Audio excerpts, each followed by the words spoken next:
오늘의 토크 주제는 3.1혁명입니다. 저는 올해 2019년을 한 10년 전부터 가슴 설레며 기다렸습니다.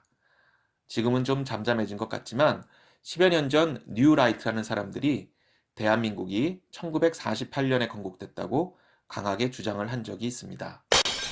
헌법에 우리 대한민국의 법통이 1919년 3.1운동으로 건립된 대한민국 임시정부의 법통을 이어받았다고 돼 있음에도 불구하고 말입니다. 그러니까 일제강점기 독립운동을 하며 민주공화국을 만들기 위해 30여 년 헌신했던 역사를 헌신짝처럼 버리겠다는 것이었습니다. 제가 참 어이가 없었습니다. 그래서 뭐라도 하지 않으면 안 되겠다 싶어서 한 일이 공감보수라는 이름의 2009년도 달력을 만드는 일이었습니다.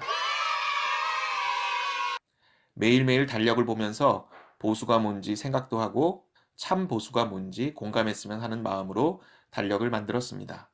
1000부를 만들어 정치인, 언론인, 교수 등 사회지도급 인사들에게 무료로 배포했습니다. 당시 반향이 있어서 언론에 소개도 되고 라디오 방송도 나갔죠. 그리고 주문이 막 들어와서 1000부를 더 찍어내기도 했습니다. 와우. 그리고 그 다음해에는 공감 애국이라는 제목으로 역시 달력을 만들었습니다. 애국이라는 이름으로 온갖 반헌법적인 정치적 요구를 하는 모습이 안타까워 진정한 애국이 무엇인지 같이 생각해보는 계기를 만들고 싶었습니다. 이 당시 제가 생각한 것이 바로 3.1운동의 이름을 3.1혁명으로 바꿔야 한다는 것이었습니다.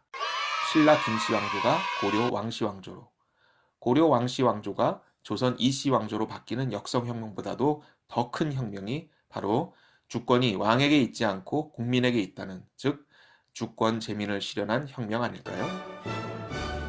잘 알려지지 않은 이야기지만 1919년 3.1 만세 운동 당시 만세 구호에는 독립 만세 외에도 공화국 만세도 있었습니다. 와우. 즉 독립된 국가의 주인은 왕도 황제도 아닌 국민임을 선언하는 공화국 만세가 있었던 것입니다.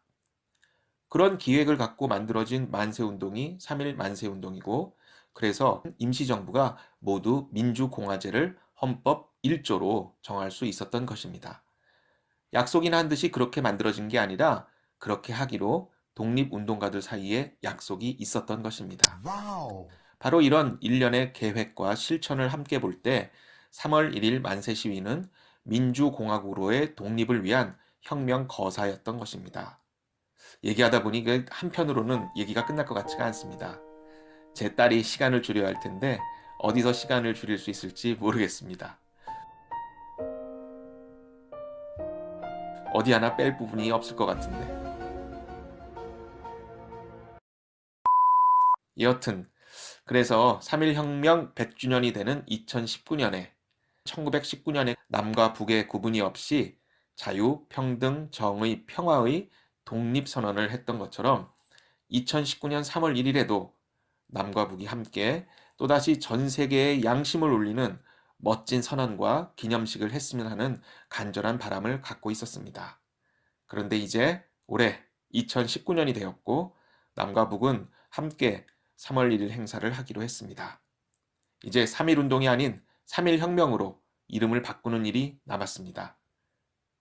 더 이상의 얘기는 다음 편에 하겠습니다.